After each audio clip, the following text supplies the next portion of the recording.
It's another edition of Time About the Movies, and today we're taking a look at the films of March 1st, 2002. Two films to look at today, so let's go ahead and take a look at them. Let's start off with the biggest new release of the weekend, and that is Mel Gibson in the war drama, We Were Soldiers. One thing an American soldier says when he's dying on the battlefield. Tell my wife I love her. For country. I know what my husband's fighting for, and that's why I can smile. For family. Daddy, what is a war? For each other. Men are so young. I look at them, see our boys. Mel Gibson. I will leave no one behind. We Were Soldiers. Rated R. Starts Friday, March 1st. You know, I'm starting to think Randall Wallace was kind of a one-trick pony with Braveheart, because everything he's done since then has either not been that good or has just been lackluster in particular, and this is one of those films that's definitely that.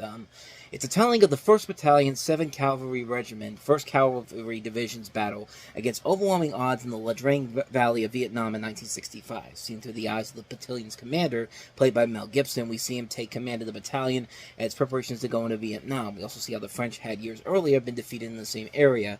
The battle was the first major engagement between the U.S. and the NVA forces in South Vietnam, and showed the use of helicopters as mobility providers and assault support aircrafts. Yeah, this movie's not that great. I mean, it's got a really strong cast in it. I mean, Gibson, Madeline Stowe, Greg Kinnear, Sam Elliott, Chris Klein, Kerry Russell, Barry Pepper. I mean, a good, solid cast overall. And a writer who won an Oscar for writing Braveheart. But like I said, this is one of those movies where you really look at it and think that, yeah, this was definitely a one-trick pony for this guy, because everything he's done since then has either not been great or has been kind of a letdown. And this is one of those ones that are... It's definitely very much a letdown of a movie, because, you know, we had movies like Heart's War, and then also we had another one, Beyond Enemy Lines. We had all these movies coming out, war movies, that I guess we're trying to copy the success of Pearl Harbor, because Pearl Harbor was a success when it came out, despite the fact that it's a terrible movie. But Black Hawk Down was probably the best overall war movie we got around this time, and this... It's just a boring movie, man. Mel Gibson shows that he's got range as an actor, but, man...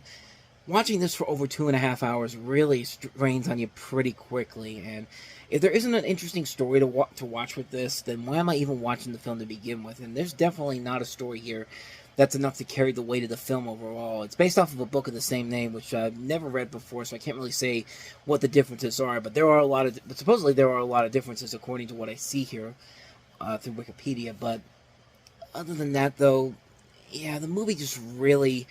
It really doesn't work as well as I think it wants to. I mean, Black Hawk Down, I think, made this work the best out of all the war movies we're getting around this time period. But this was just laying it on way too thick, and it really hurts in the long run when it's all said and done. So that's We Were Soldiers. So let's go ahead and take a look at the last one we have here, and that is Josh Hartnett in the comedy 40 Days and 40 Nights. Go get science. You want to be the guy who goes get science? It begins. Hold on. The greatest challenge the world will ever witness. No sex for 40 days. You won't last a week. You think you can go 40 days? I might go the distance. I like this. How long could you last? You could slam that door in my face if you want, but I'll just be on the other side, even hotter. 40 days and 40 nights. Slam it! Rated R. Special sneak preview Saturday. So obviously you could figure out what the premise of this movie is right from that, but basically Josh Hartnett is playing a San Francisco web designer who has chosen to abstain from any sexual contact for the duration of Lent. Of course, Lent being the event where you take the 40 days and do something that you usually do and just not do it. And so for Josh Hartnett, it's basically no sexual contact, no masturbation, no kissing, nothing. And this could have made for an interesting movie. It's got a good director behind it, Michael Lehman, who directed Heathers, and they did some pretty underrated films, Airheads, The Truth About Cats and Dogs. But yeah, this movie really gets uncomfortable at times, and even with the people behind Bridget Jones's Diary to give it that classier look to it, like, you know, the working title films, when you see their names, like Notting Hill, Bridget Jones's Diary, Love Actually, you think that, but yeah, even if you put those in there, this is still kind of a concept that should be pretty easy to put together. Gets really iffy, and I mean extremely iffy, especially towards the end, which we'll get to in just a second.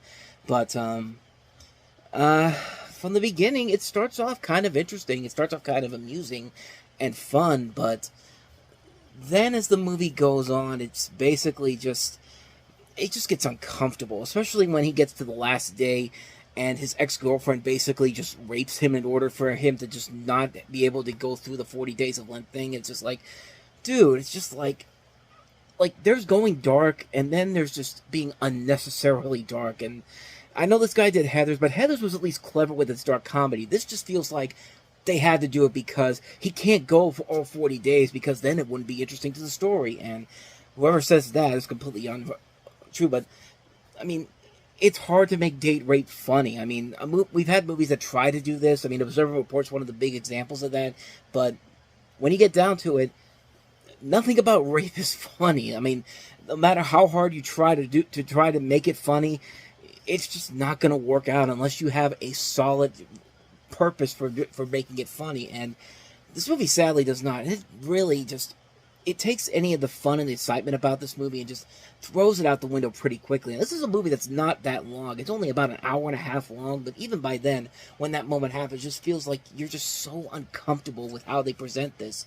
And you figure, why does Josh Hartnett hang around with these people anyway? Like it's one of those moments where you look at it just like, why did you have these friends with you that would be this so like, it gets unnerving, and it ruins a lot of the ebb and flow of the movie, ruins a lot of the fun factors of the movie, but it just gets really old really, really quickly, and it ends up not being funny. It ends up going the same, romantic comedy tropes we've seen done over and over again, and has to throw that dark level of comedy, which could be fine if it was written if they had better material to work with here. But in this movie, it's just kind of like, no, we're just throwing it in there because we have to do it. This is the guy that directed Heathers, and unfortunately, he's not the writer on this movie. So, yeah, I don't know. To me personally, it just didn't work out for me. It got really uncomfortable by the end of it, and just ruined kind of what I was liking about the movie from the beginning. Which the movie does start off strong, but once it gets to that point where it gets to those moments where they're just forcing any way for this guy to not have the thing is to have him break his code that he's been working on throughout the course of the movie, that's when it just really starts to lose me right from the get-go. And it's just not a fun movie when it's all said and done. It's a real letdown when you think about it on a number of different levels. So, yeah, kind of avoid this one like the plague. Starts off strong, but just dips down in quality pretty quickly. So, that is 40 Days and 40 Nights. And so, with that said, we wrap up another edition of Time About the Movies. When we meet next time, we'll take a look at the live-action version of The Time Machine. I say live-action version because it's directed by a guy who's mostly known for his animation work, Simon Wells, and features Guy Pearce and Orlando Jones. And did it work? We'll delve into that next time. And we have another pairing of Ice Cube and Mike Epps with All About the Benjamins. So 2 films we'll look at next time. But until then, thank you so much for watching. And if you want to see more videos like this, please hit the playlist on the next page. Check out the previous episode. And also don't forget to hit the like and subscribe button if you want to see more videos like this on this channel. And don't go too far away, because coming up after I post this episode on Time About the Movies Flashback, we're taking a look at the 2 big sequels that kicked off the summer 1988 movie season, Memorial Day weekend, Crocodile Dundee 2, and Sylvester Stallone and Rambo 3. So we'll take a look at both of those movies on Time About the Movies Flashback, which will be coming up right after this.